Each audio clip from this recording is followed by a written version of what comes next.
All right. Good morning, everybody. Appreciate you being here. Coming off a Saturday, really proud of our football team. I know I talked about that post game. The way they've battled here the back half of the season. Continuing to respond as adversity shows up. Really showing the heart, the character of this team. I thought that was a really impressive performance. We came out, we started fast. We knew that's something that we needed to do.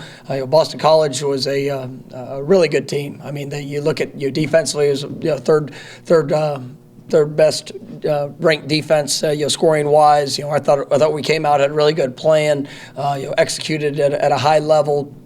You guys we're continuing to score in the red zone. We get down there, some things we have to continue to clean up. The third down efficiency was not where we wanted it to be, but I thought that we had a good mix of explosive plays, and we were 100% with ball security. Didn't turn the ball over, which was a critical factor in that game.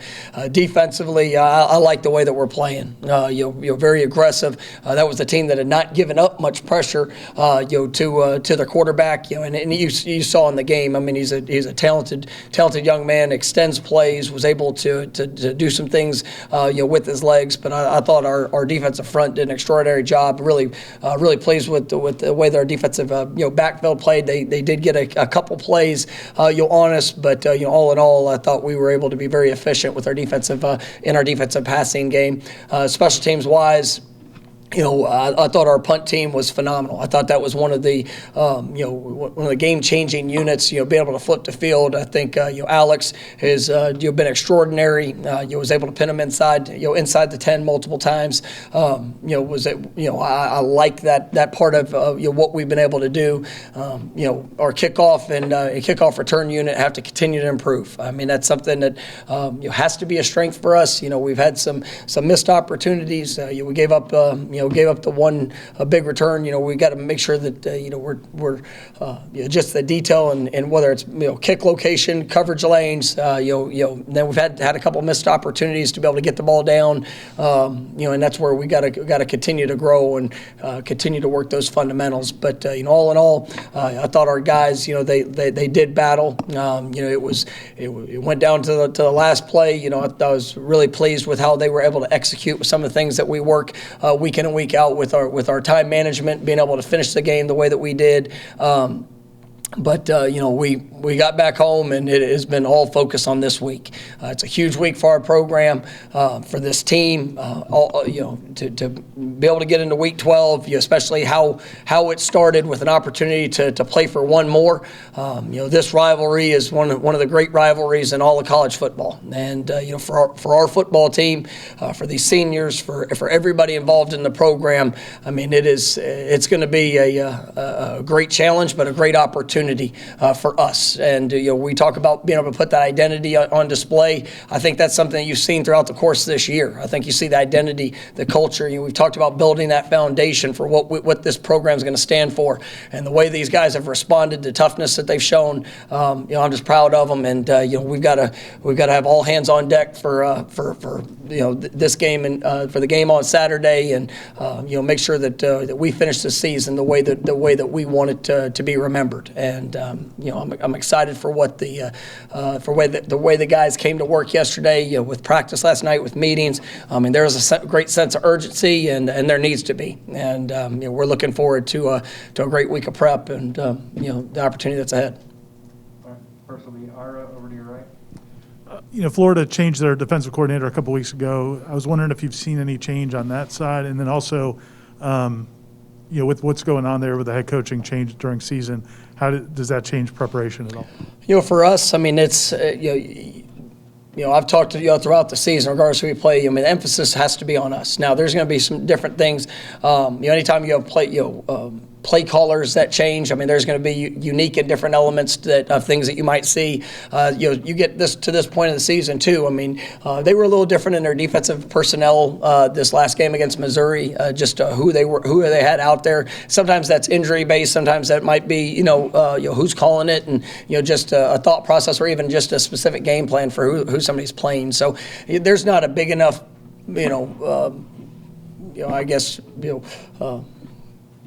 enough evidence to say, well, this is going to be a drastic change of what we're going to see or what we could see. I mean, we've got to focus on ourselves. There could be a variety of different looks that we see offensively, defensively. I mean, you come into this game and nothing's off the table. I mean, you got to come out there and you got to make sure that you're playing disciplined football, that you're able to go out there and you execute regardless of what you see. And we got to play our best game. So I mean, all of that, we don't have any control of it. We control ourselves and how we prepare and what we're willing to put into it. And that is the message to our team. I'll go to the front row for Kurt. I don't know how frequently in your time as head coach you've had one of your assistant coaches get to break the rock. I know you did last year. I guess what's that speak to about Coach Fuller? I know it's kind of been a long road to get where the defense is now, but just the pretty remarkable in-season improvement that side of the ball has had this year. Yeah, I mean, they've done a great job, and it's, the consistency that we see from the staff, from the work, the fundamentals, making sure that we're developing, and also, some of the adjustments that we've made to be able to play to the personnel as we continue to get to know our football team. And that's what I've been most pleased with, is that you see that growth throughout the course of the season. I think you see it big picture in all aspects of what we're trying to do, but specifically defensively, I'm really, really pleased to the growth and development that we're seeing. And I came in after the game, and I had a player in mind that was going to break it, and I had a couple of defensive players came up and they asked me to let Coach Fuller break the rock. And that, as a coach, when you have your players that stand up for you in that, and it was a joyful moment to see. And I know. I mean, Coach Fuller, he pushes, and he's one that it's always about that constant development. Making sure that the details, those things are all in place, and for the players to want that to be the case. I mean, it was I think it speaks a lot to their belief in him. I'll go back to Ira. We've been talking about Jermaine and Kier all season, but that was a good offensive line they went up against and just completely dominated in the first half. Were you guys even surprised a little bit to the level that they were playing in that game? We challenged the defensive front this last week, and obviously those two guys have played at a very high level. We also put them in some challenging situations, so we needed them to rise to the occasion. Just with what we were trying to do, and some of the routes that we were going to have to try to match off. And especially against that quarterback, there had not been a whole lot of guys that had gotten that type of pressure on him. But sometimes you put great challenges out there to see a great response, and our guys responded, and they went out and played at a very high level. In all reality, there probably could have been a couple more sacks that we could have finished on. But that's what you like to see. You show belief, you show confidence in what you're going to ask your players to do, and when you see them respond to that level, it was impressive, and that they did a great job. And a lot of focus goes on the two bookends, and they definitely deserve that recognition, but also some really really good performances around them to allow that to take place as well. Stay over there for Corey. Mike, I don't remember seeing it called before, but the right tackle being, I guess they ruled that Darius wasn't on the line of scrimmage. Have you had that happen to you before? 2 times? I think they called it the play before too, but they didn't call its number. What did they tell you? Did you ask for an explanation? And did Darius wonder, hey, coach, what did I do wrong? I line up like that all the time? I mean, it's those are things that throughout the course of the game, we had a warning on the other side, for the other side of the line, which is usually kind of how it takes place, because those are all judgments. When you get to the alignments, the rule is that the helmet has to be breaking the hip of the center, and so that's where, on the first call, I did not have a good perspective of it, so I made sure that I got down on the line for the second one, and it's once again a judgment call that was made, and we've got to make sure that that we're in alignment. But those are, I'll let my feelings be heard on it, and that's it was a critical play. I mean, that was a critical play, a 4th down conversion.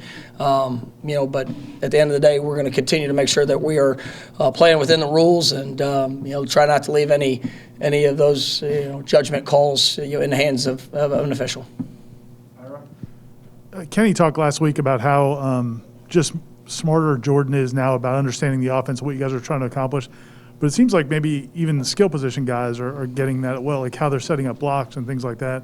Are you seeing that? Yeah, I mean, it's just confidence in the growth of our entire team. I mean, we have a lot of newcomers on offense. I mean, you look at running back position, receivers, tight ends. I mean, there's guys that haven't played a whole lot of football here at Florida State prior to this last year, but you're seeing the growth, you're seeing the steps, the confidence of what they're being asked to do and how it all plays off of each other.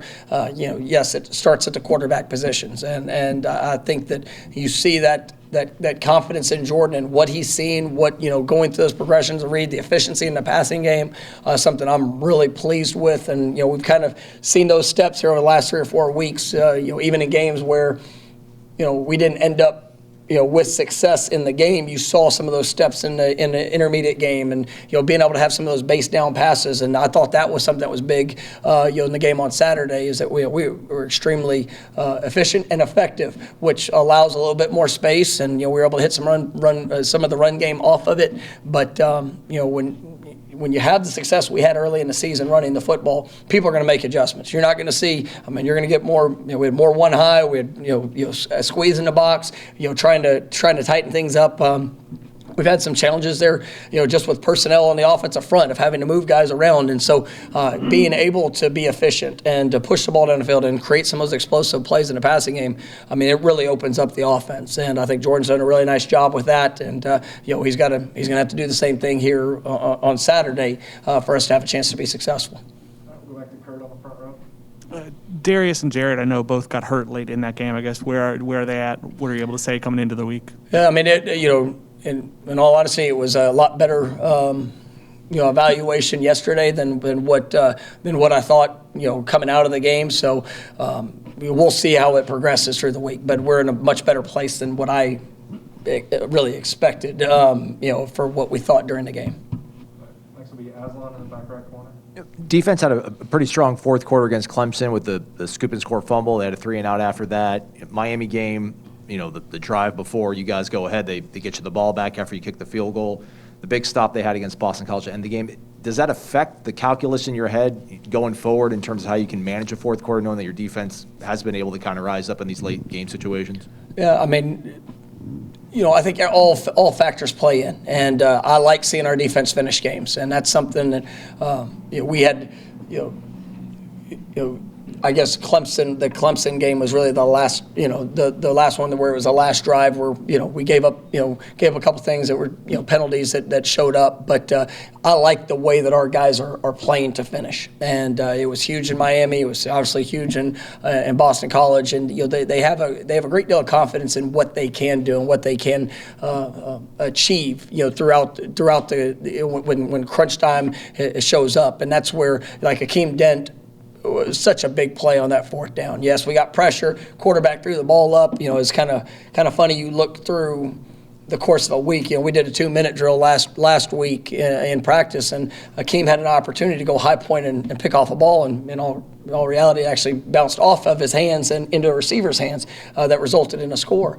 To see him respond in the moment, where it all counted in the game. I mean, that was a huge confidence boost for him. You're seeing those positive developments that are occurring, through the experience that they're having, whether it's on the field in a game or in practice. I mean, these guys, they're truly growing, and that's we're seeing that week in and week out, and we've got to continue to get better here this week. But I do have a lot of confidence in what they'll be able to do, throughout the course of the game, but especially there in crunch time. Next will be Allison in the back left. Hey, Coach.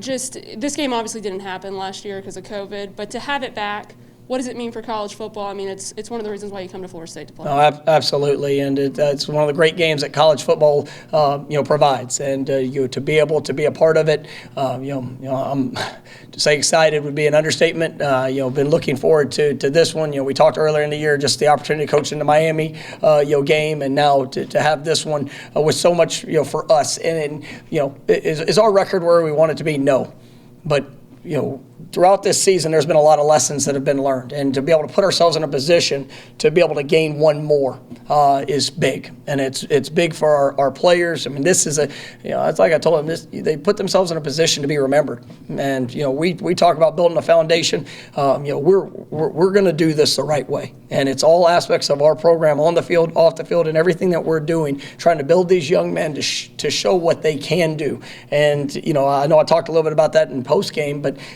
for all that building up on top of the rivalry, on top of the all the pageantry that goes around this game and this moment, I'm excited for what this week holds, and our guys, they feel that too. There was a lot of bounce coming off of we've had a couple back-to-back very physical games.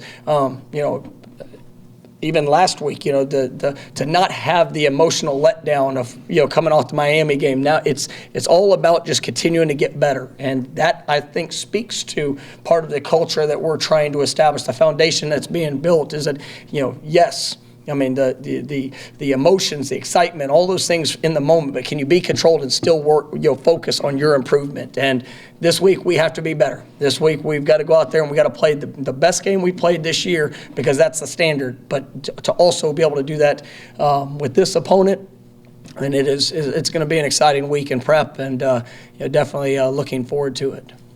Go back to the right for Ira. Obviously, everybody's in favor of player safety, but do you feel like the targeting rule and the way it's being applied is having the desired effect?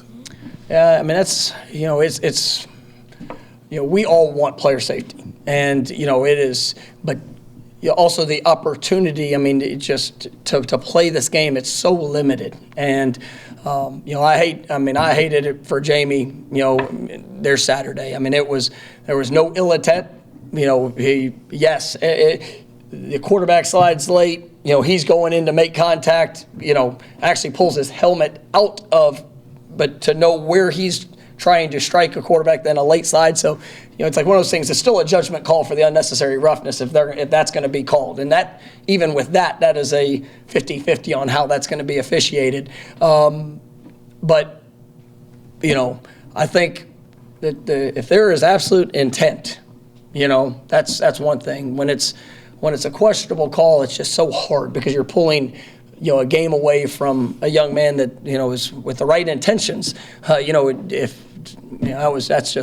That's hard, and I think that's something that we can always continue to evaluate. Player safety has to be one. It has to be one, but also just understanding intent and how those things happen throughout the course of the game. I think we just got to continue to evaluate. Go to the front row for Kurt. I don't know if you had any kind of relationship with Coach Mullen. This will be the, I think, third time in 4 years it's been an interim coach on one side of the Florida State-Florida game. I guess, what's that speak to about the volatility, the expectations of college football at this level? I mean, it's it is definitely a new age when you look at how things progress with different timelines of the expectations. You come to Florida State to do something special, to build something special, and that's why we're here, and to be able to represent a university. It's a tremendous honor to do that. You look at just the way things are operating throughout college football. I mean, it's different, and I'm excited for the opportunity I have in front of me. I'm excited about the opportunity for this game, but you got to make every day count, and that's why when I came here, I talked about the way that this is going to be done, because we will achieve success, and when we get there, we got to make sure that it's built the right way, so that not only when you achieve it, that you can sustain it. And that's been a huge focus for us through the process, and that's what I've really been pleased with our team and our growth, because at the end of the day, every day matters. It is the development, the growth, all the things that these kids are doing, building that identity. It's really been a joy to see them as they've grown throughout this year. But you got to maximize every day that you have, and I can't really comment on any other program or any other situation, but that's why it's so important. All the things that we're doing, on the field, off the field, recruiting, all aspects, making sure we get the right fit for Florida State to help get us back to where we're trying to go. All right, we'll say over there for Corey? Yeah, Mike, when it comes back to the targeting, I don't know anybody that's for the ejection. I don't know that coaches are for it. Fans certainly aren't. Media isn't. So why is it still a thing now? It seems like 10 years later that it's an automatic ejection when it's not at the NFL level. Yeah, I would say, if there is malicious intent, then I would be for it. I think you got to protect these players, and but I do believe that there are levels. Like we're still. Our job is to teach these kids how to play the game. And, I think when you look at the way that the guys tackle, there's been so many improvements around college football to help, promote that. I think when the intent's not there, and when it's one of those bang bang plays or the body level and positioning changes, it's hard to take away a game or an opportunity for these kids because it's different than any other sport.